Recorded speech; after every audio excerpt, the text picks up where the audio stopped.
Hello বন্ধুরা, welcome back to my channel উত্তরের কন্যা। আজ আমি আবার চলে এসেছি ক্রিসমাসের দিনের ভিডিও নিয়ে।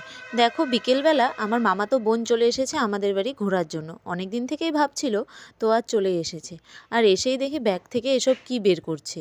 কতগুলো গিফট এনেছে ক্রিসমাস উপলক্ষে আমাদের জন্য। আমরা তো কিছুই বানাইনি। আর দেখেছো, ও কিন্তু নিজেই পেপার কেটে এসব বানিয়ে নিয়ে এসছে।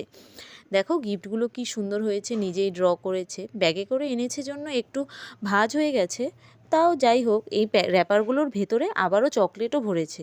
কত কিছু করে নিয়ে এসছে।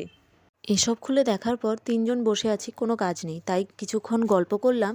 আর এরই মাঝে খেয়ে নিলাম এসব নুডলস, কুরকুরে, আরও হাবিজাবি অনেক কিছু। এগুলো আর কি আমরাই এনেছিলাম, যেহেতু বুনু আমাদের গিফট দিল, তাই ওকেও তো আমাদের কিছু খাওয়াতে হয়, সেই জন্য। তারপর ভাবলাম আজ তো ক্রিসমাস, আর বাড়িতে বেকার বসেই আছি, কোনো কাজও তেমন নেই, তাই কেক বানাই। আর যেমন ভাবা তেমন কাজ। রান্নাঘরে এসে দেখি কেকের প্রায় সমস্ত জিনিসই আছে ঘরে। তো আর কে আটকায় আমাদের। আমরা সবাই মিলে চলে এসেছি এখন কেক বানানোর জন্য। একে একে সমস্ত কিছু দিয়ে নিলাম বাটিতে, তারপর ব্যাটার গোলার পালা। ফার্স্টে আমি ব্যাটার গুলে নিলাম। আবার এসবের মাঝে কিন্তু প্রচুর হাসি ঠাট্টা হয়েছে। আমরা চারজনই বাচ্চা পার্টি, হাসি ঠাট্টা তো হবেই। আর দিদি আমাকে সব কিছু জোগাড় করে দিচ্ছিল, কি লাগবে না লাগবে, মানে সব হেল্প ওই করে দিচ্ছিল। আমি শুধু হাত ঘোরাচ্ছিলাম আর সব হাতের সামনে থেকে নিয়ে দিচ্ছিলাম। এরই মাঝে ভাই বোন সবাই মিলে ব্যাটার গুলছে। আবার এইদিকে ভাই আর বোনের ঝগড়াও লেগে গেছে। ও বলছে আমি ব্যাটার গুলবো, ও বলছে আমি ব্যাটার গুলবো। তারপর এসব করার পর আলটিমেটলি ব্যাটার গোলা কমপ্লিট হলো। এবার এটাকে বাটিতে ঢেলে নিলাম। তারপর আর কি, এটাকে আবার গার্নিশিংয়ের পালা। গার্নিশিংয়ের সময়ও এদের অনেক রিকোয়ারমেন্ট।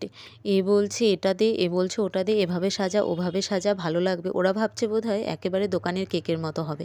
আসলে বাচ্চা মানুষ, তাই ভাবছে। তারপর আর কি প্রেসারে বসিয়ে দিলাম। দেখো, 1.5 ঘন্টা পর আলটিমেটলি কেকটা হয়ে গেছে। আর এইসবের মাঝে তো প্রচুর হাসি ঠাট্টা হয়েছে। আর কেকটা কিন্তু ভালোই ফুলেছে, একেবারে খারাপ হয়নি।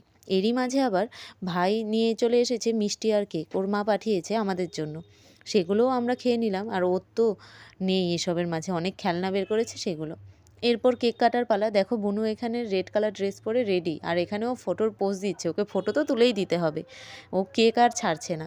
আগে পোজ দিয়ে নিচ্ছে, তারপর আমি এলাম যে না চল এবার কেকটা কাটি। তারপর তিনজন মিলে কেক কেটেও নিলাম। এরপর কেক খাওয়ানোর পালা। আর কে কার আগে কেক খাওয়াবে সেটা নিয়ে একেবারে হুড়োহুড়ি পড়ে গেছে। এরপর কেক খাওয়া দাওয়া কমপ্লিট হলো। আর বুনু তো সবার আগে সবাইকে নিয়ে ও কেক খাওয়াবে। ও যে কী মজা পাচ্ছিল ভগবানই জানে। আর বুনু যে আমাকে কী পেয়েছিল আমি নিজেই বুঝতে পারছি না। ও শুধু একের পর এক আমার মুখেই দিয়ে যাচ্ছে। এরপর রাতের ডিনারে ছিল চাউমিন।